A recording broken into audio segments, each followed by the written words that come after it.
నమస్కారం BTV news కి స్వాగతం. ముందుగా ముఖ్యాంశాలు. ప్రధాని మోదీతో సీఎం చంద్రబాబు భేటీ. భోగాపురం విమానాశ్రయ ప్రారంభోత్సవానికి ఆహ్వానం. మంగళగిరిని మోడల్ నియోజకవర్గంగా మార్చేందుకు ప్రణాళికలు సిద్ధంగా ఉన్నాయన్న మంత్రి నారా లోకేష్. మంగళగిరి ప్రజలు భారీ మెజారిటీ ఇచ్చారు, భారీగా అభివృద్ధి చేస్తానన్న మంత్రి. తాడికొండ నుంచి రాజధాని వెళ్లే రోడ్డు పనుల్ని త్వరగా పూర్తి చేస్తామన్న మంత్రి నారాయణ. గత ప్రభుత్వ హయాంలో రాజధాని పనులు జరగలేదని విమర్శ. నగరంలో హైటెన్షన్, రణరంగంగా మారిన విజయవాడ. రాష్ట్రంలోని బీజేపీ కాంగ్రెస్ పార్టీ నాయకుల బాహాబాహి. ఏపీ సీఎం చంద్రబాబు నాయుడు ఢిల్లీ పర్యటనలో భాగంగా ప్రధానమంత్రి నరేంద్ర మోదీతో సమావేశమయ్యారు. ఆగస్టు 1వ తేదీన భోగాపురం అంతర్జాతీయ విమానాశ్రయం ప్రారంభోత్సవ కార్యక్రమానికి ముఖ్య అతిథిగా హాజరు కావాల్సిందిగా ప్రధానిని స్వయంగా ఆహ్వానించారు. రాష్ట్రానికి సంబంధించిన పలు కీలక అంశాలపై కూడా ఇరువురు నేతల మధ్య చర్చ జరిగినట్లు తెలుస్తోంది.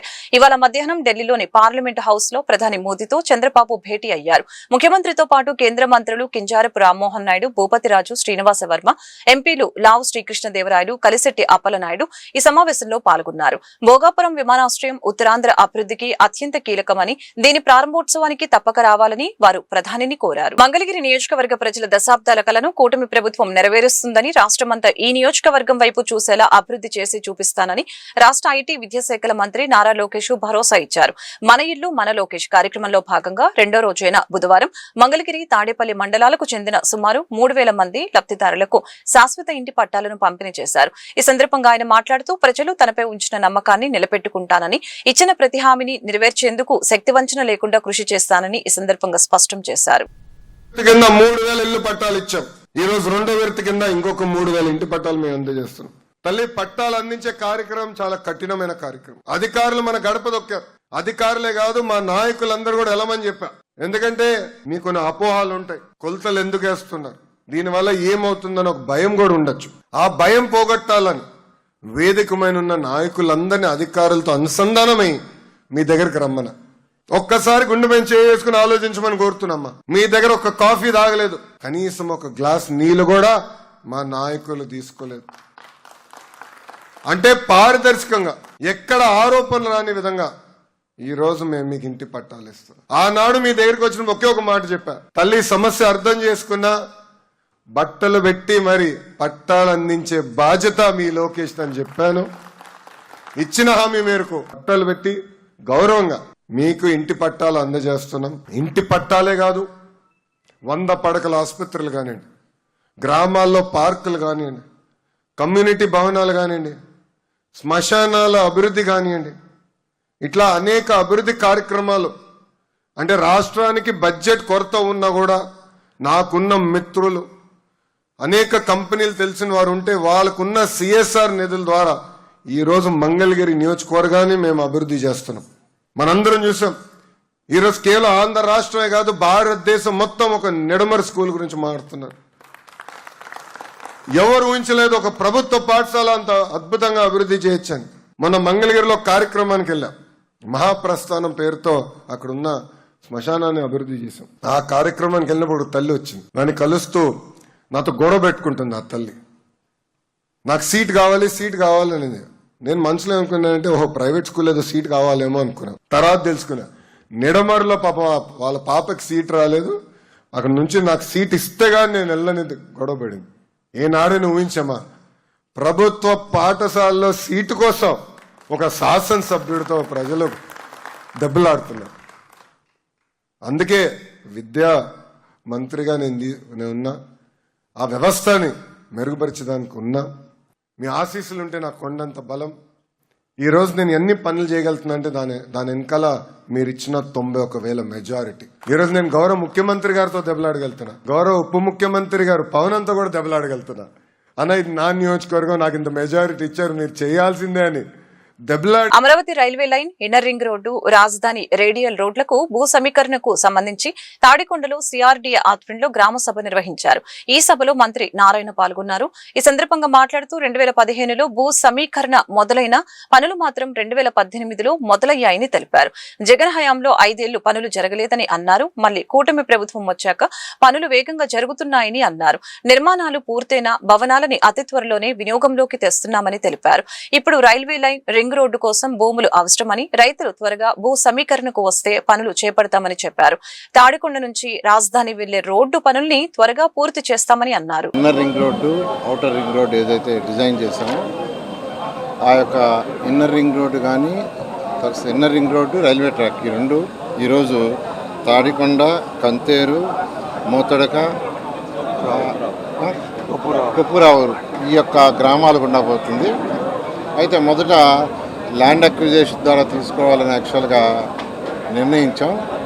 అయితే శాసనసభ్యులు ప్రజల యొక్క అభిప్రాయం ప్రకారం ల్యాండ్ పూలింగ్ తీసుకోండి అని చెప్పడం, దాంతో ఈరోజు యాక్చువల్గా ఈ యొక్క తాటికొండ గ్రామంలో దీని మీద మీటింగ్ పెట్టాం, గ్రామ మీటింగు.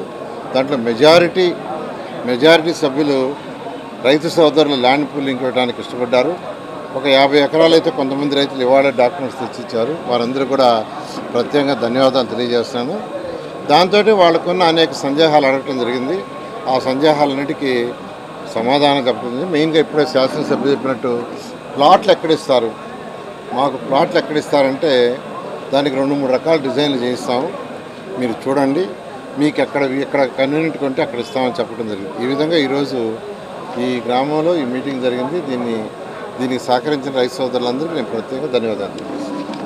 దేశ రాజధానిలో ప్రధానమంత్రి నరేంద్ర మోదీ అధికారిక నివాసం లోక్ కళ్యాణ్ మార్గ్ సమీపంలో కాంగ్రెస్ పార్టీ చేపట్టిన ఆందోళన ప్రభావం ఏపీలోనూ ప్రతిధ్వనించింది. దీనికి నిరసనగా విజయవాడలో బీజేపీ నాయకులు భారీ ఎత్తున రోడ్లపైకి వచ్చి ధర్నా నిర్వహించారు.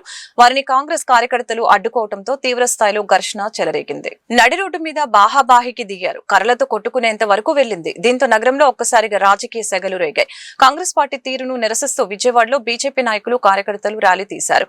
ప్రధానమంత్రి నివాసం వద్ద కాంగ్రెస్ పార్టీ హింసాత్మక వాతావరణానికి కారణమైందంటూ ఆరోపించారు. రాహుల్ గాంధీ డౌన్ డౌన్ అంటూ నినాదాలు చేశారు. ఈ క్రమంలో కాంగ్రెస్ పార్టీ కేంద్ర కార్యాలయం ఆంధ్రరత్న భవన్ ని ముట్టడించేందుకు ప్రయత్నించారు. పార్టీ భవనంలోకి దూసుకువెళ్లడానికి ఎగబడ్డారు. పోలీసులు అడ్డుకున్నా లెక్క చేయలేదు. ఈ విషయం తెలుసుకున్న కాంగ్రెస్ శ్రేణులు కూడా పెద్ద ఎత్తున రోడ్డుపైకి వచ్చారు. కాంగ్రెస్ నాయకులు ప్రతిఘటించడంతో ఇరు వర్గాల మధ్య తీవ్ర వాగ్వాదం చోటు చేసుకుంది. నీట్ పరీక్ష అంశంపై ప్రారంభమైన ఢిల్లీ నిరసనలు దేశ సార్వభౌమత్వాన్ని ప్రశ్నించే స్థాయికి చేరుకున్నాయని బీజేపీ రాష్ట్ర అధ్యక్షులు పీవీఎన్ మాధవ్ ఆరోపించారు. నిరసన ర్యాలీలో మాధవ్ మీడియాతో మాట్లాడుతూ దేశ వ్యతిరేక శక్తులకు కాంగ్రెస్ పార్టీ ప్రత్యక్షంగా పరోక్షంగా మద్దతు ఇస్తుందని విమర్శించారు. విజయవాడలో బుధవారం ఏర్పాటు చేసిన విలేకరుల సమావేశంలో ఆయన మాట్లాడారు.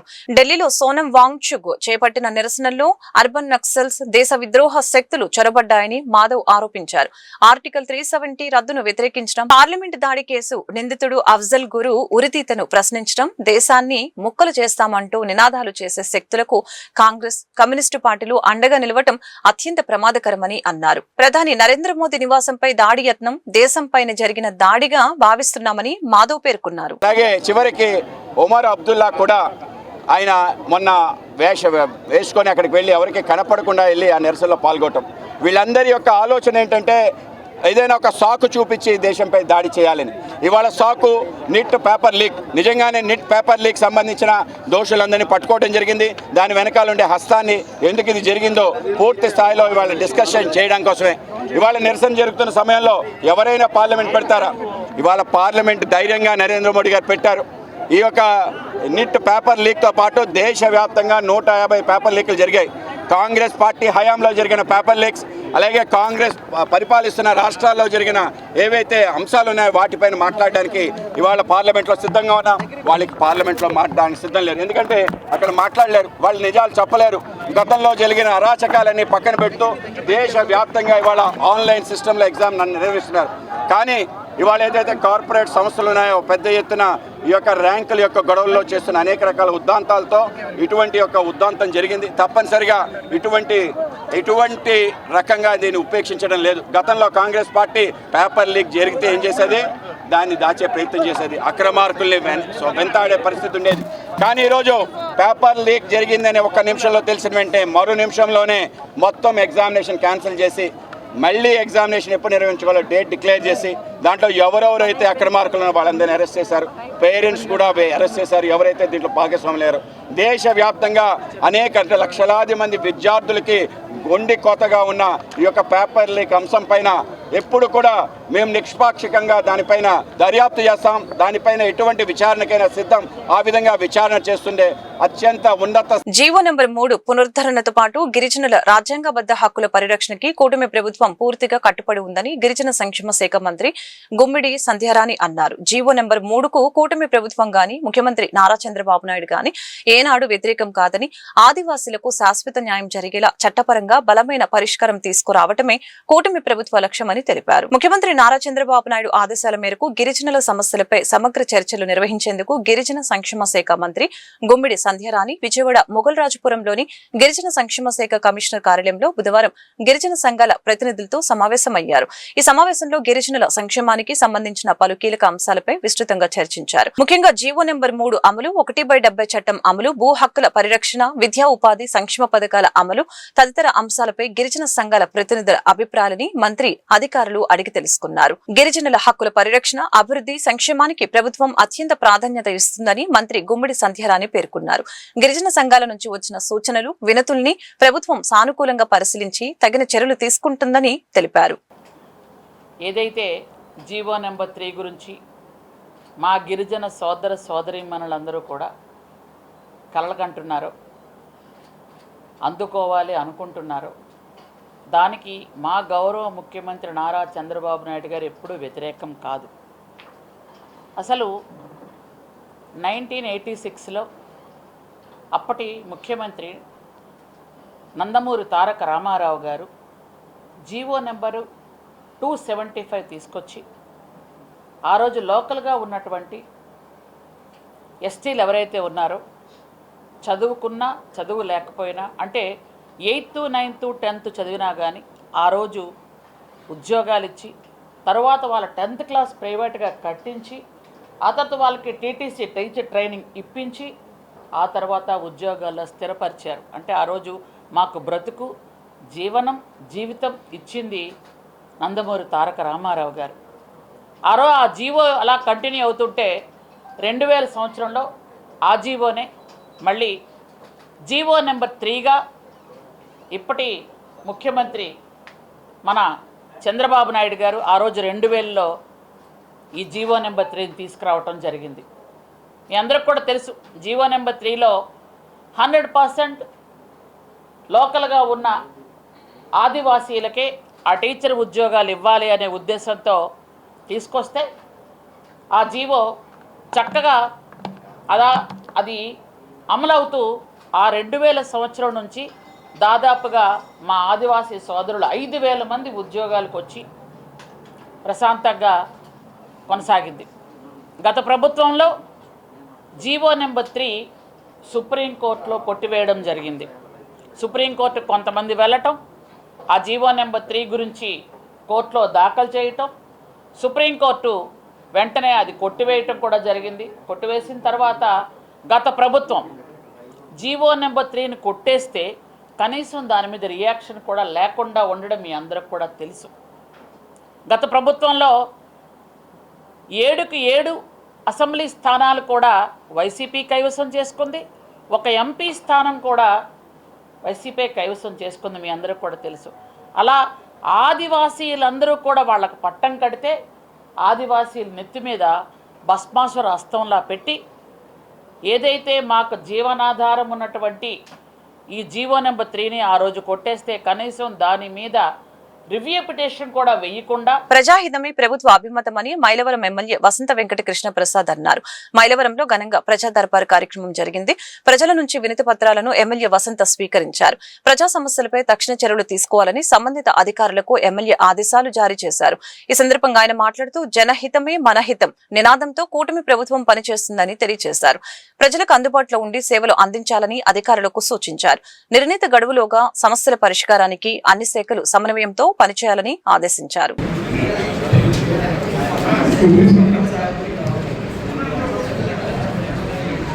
బెజవాడ కనకదుర్గమ్మ ఆలయానికి భారీ ఆదాయం లభించింది. విజయవాడలోని ఇంద్రకీలాద్రిపై వెలిసిన దుర్గా మల్లేశ్వర స్వామి ఆలయంలో హుండీలను ఈ రోజు లెక్కించారు. ఈ కార్యక్రమం ఆలయ ఈవో సీనా నాయకు పర్యవేక్షణలో నిర్వహించారు. హుండీలను లెక్కించగా భక్తులు సమర్పించిన విరాళాల ద్వారా భారీ ఆదాయం లభించింది.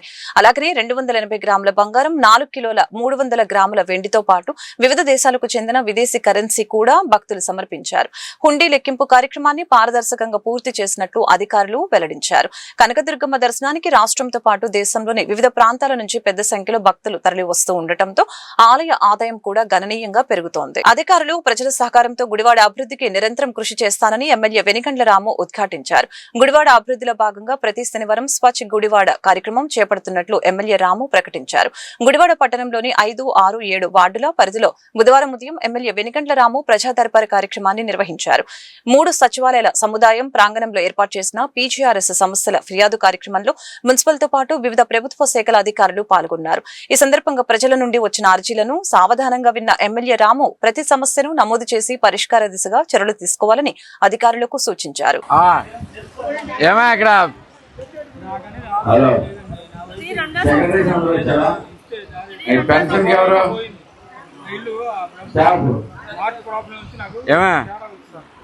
చూసావా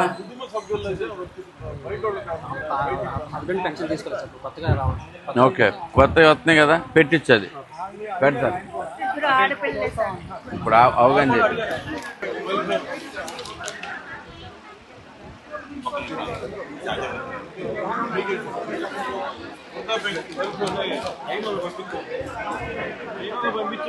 65 వచ్చేద్దాం పెడతాం.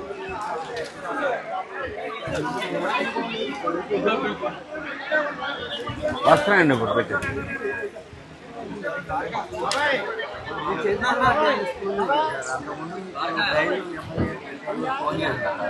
అప్పుడు స్తంభాలు పిల్లలతో చాలా ఇబ్బందిగా ఉంటుంది.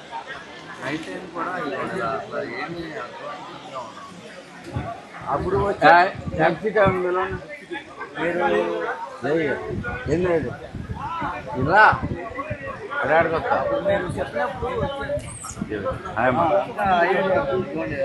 నగరంలో భూగర్భ డ్రైనేజీ పొంగిపొర్లు సమస్యలకు శాశ్వత పరిష్కారం చూపే దిశగా అధికారులు నిరంతరం అప్రమత్తంగా ఉండి ఎప్పటికప్పుడు పర్యవేక్షణ చేపట్టాలని విజయవాడ నగరపాలక సంస్థ కమిషనర్ ధ్యానచంద్ర ఆదేశించారు. బుధవారం ఉదయం తన క్షేత్రస్థాయి పర్యటనలో భాగంగా Vemula Shyamaladevi road, Visalandhra road, Mogalrajapuram, Boyapati Madhavarao road, Pinnamaneni polyclinic road, Gayatri Nagar, Guru Nanak colony, Autonagar తదితర ప్రాంతాల్లో పర్యటించి పారిశుద్ధ నిర్వహణ, భూగర్భ డ్రైనేజీ వ్యవస్థ అభివృద్ధి పనుల్ని పరిశీలించారు. ఈ సందర్భంగా కమిషనర్ మాట్లాడుతూ నగరంలోని పలు ప్రాంతాల నుంచి భూగర్భ డ్రైనేజీ పొంగి పొర్లుతున్నట్లు తరచూ ఫిర్యాదులు అందుతున్నాయని ఈ సందర్భంగా పేర్కొన్నారు. ఇలాంటి పరిస్థితులు పునరావృతం కాకుండా ఇంజనీరింగ్ అధికారులు నిరంతరం క్షేత్రస్థాయిలో పర్యవేక్షించాలని ఆదేశించారు. చదువే ప్రతి బిడ్డ భవిష్యత్తుకి బలమైన పునాది అని, ఏ ఒక్క విద్యార్థి కూడా ఆర్థిక ఇబ్బందుల కారణంగా చదువుకి దూరం కాకూడదనే లక్ష్యంతో ముఖ్యమంత్రి నారా చంద్రబాబు తల్లికి వందనం పథకాన్ని అత్యంత ప్రతిష్టాత్మకంగా అమలు చేస్తున్నారని ఎమ్మెల్యే బోండా ఉమామహేశ్వరరావు తెలిపారు. కుటుంబంలో ఎంతమంది పిల్లలు చదువుతున్నారో అంతమందికి ఈ పథకం ద్వారా ప్రయోజనం కల్పించడం ఎన్డీఏ ప్రభుత్వ ప్రత్యేకత అని పేర్కొన్నారు. సెంట్రల్ నియోజకవర్గంలోని 63వ division Rajiv Nagar doctor BR Ambedkar విగ్రహం వెనుక గ్రౌండ్ నందు రాష్ట్ర ప్రభుత్వం ప్రతిష్టాత్మకంగా అమలు చేస్తున్న తల్లికి వందనం పథకం కింద రాష్ట్ర వ్యాప్తంగా 67,47,190 మంది విద్యార్థుల తల్లుల ఖాతాల్లో 15,000 రూపాయల చొప్పున ఆర్థిక సాయం జమ చేసిన సందర్భంగా ప్రభుత్వ విప్ సెంట్రల్ నియోజకవర్గ ఎమ్మెల్యే బోండా ఉమామహేశ్వరరావు ఆధ్వర్యంలో ఘన కార్యక్రమం నిర్వహించడం జరిగింది. ఈ సందర్భంగా బోండా ఉమ మాట్లాడుతూ చదువే ప్రతి బిడ్డ భవిష్యత్తుకి బలమైన పునాది అని, ఏ ఒక్క విద్యార్థి కూడా ఆర్థిక ఇబ్బందుల కారణంగా చదువుకి దూరం కాకూడదనే లక్ష్యంతో ముఖ్యమంత్రి నారా చంద్రబాబు నాయుడు తల్లికి వందనం పథకాన్ని అత్యంత ప్రతిష్టాత్మకంగా అమలు చేస్తున్నారని అన్నారు. కుటుంబంలో ఎంతమంది పిల్లలు చదువుతున్నారు అంతమందికి ఈ పథకం ద్వారా ప్రయోజనం కల్పించడం ఎన్డీఏ ప్రభుత్వ ప్రత్యేకత అని ఈ సందర్భంగా పేర్కొన్నారు. మా అంగన్వాడీ టీచర్లు, హెల్పర్లు, అలాగే మా మున్సిపల్ కార్పొరేషన్ శానిటేషన్ సిబ్బంది ఎన్నో సంవత్సరాల కళ అంగన్వాడీ టీచర్లు, అంగన్వాడీ హెల్పర్లు, అలాగే శానిటేషన్ స్టాఫ్. ప్రభుత్వ సంక్షేమ పథకాలు మాకు రావట్లేదు, ఎందుకంటే మేము ఉద్యోగులు అని. ఉద్యోగులు అంటే మరి ఏమి జీతాలు? హెల్పరు, అంగన్వాడీ హెల్పర్ది 7,000 రూపాయలు. 7,000 రూపాయలతో భార్య, భర్త, పిల్లలు బతికే పరిస్థితి ఉంటుందా? పోనీ భర్త ఉద్యోగం చేసినా సరిపోద్దా? పోనీ అంగన్వాడీ టీచరు 11,000 రూపాయలు ఉద్యోగం, అది కూడా గతంలో 4,500 రూపాయలు ఉన్నటువంటి శాలరీని ముఖ్యమంత్రి చంద్రబాబు నాయుడు గారు 11,500 వరకు పెంచడం జరిగింది. 3,000 ఉన్న హెల్పర్ జీతాన్ని 7,000 రూపాయలు చేశాం. కానీ సరిపోట్లా.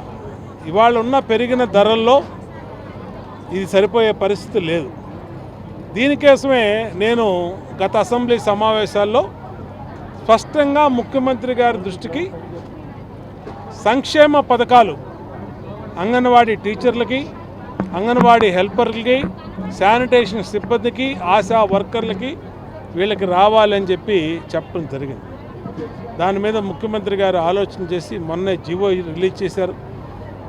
చాలా కృతజ్ఞతలు తెలుపుతా ఉన్నాం ముఖ్యమంత్రి గారికి. ప్రజల సమస్యలు వినే ప్రభుత్వం ఇదని చెప్పి మరోసారి రుజువైంది. ఇవాళ అంగన్వాడీ టీచర్లు, అంగన్వాడీ హెల్పర్ల సంతోషం అవధులు లేవు. మా మున్సిపల్ శానిటేషన్ సిబ్బంది సంతోషం అవధులు లేవు. మాకు చాలా సంతోషంగా ఉంది.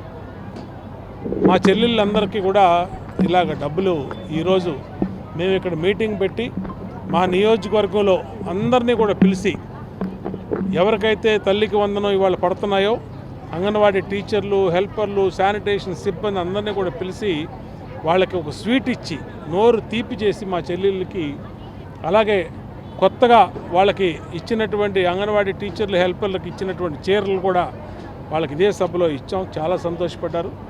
ఏది ఏమైనా ఒక పని చేసే శాసనసభ్యుడు ప్రతిపక్షం చేయాల్సిన పనిని పాలకపక్షం ఎమ్మెల్యేగా అసెంబ్లీలో రైజ్ చేసే ఇష్యూని, అంటే మేము ప్రజల పక్షాన్ని నిలిచాం. ప్రతిపక్షమా అధికార పక్షమా అనేది కాకుండా ప్రజల పక్షాన నిలిచి అసెంబ్లీ సమయాన్ని సద్వినియోగం చేశాం. ఇవాళ వార్తలు ముగించే ముందు ముఖ్యాంశాలు మరొకసారి. ప్రధాని మోదీతో సీఎం చంద్రబాబు భేటీ, భోగాపురం విమానాశ్రయ ప్రారంభోత్సవానికి ఆహ్వానం. మంగళగిరిని మోడల్ నియోజకవర్గంగా మార్చేందుకు ప్రణాళికలు సిద్ధంగా ఉన్నాయన్న మంత్రి నారా లోకేష్.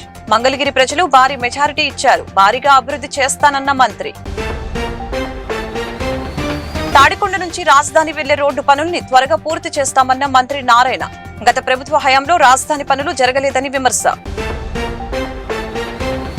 నగరంలో హైటెన్షన్, రణరంగంగా మారిన విజయవాడ. రాష్ట్రంలోని బీజేపీ, కాంగ్రెస్ పార్టీ నాయకుల బాహాబాహి. ఈ వార్తలు ఇంతటితో సమాప్తం. మరొక బులెటిన్ మళ్ళీ కలుద్దాం. నమస్కారం.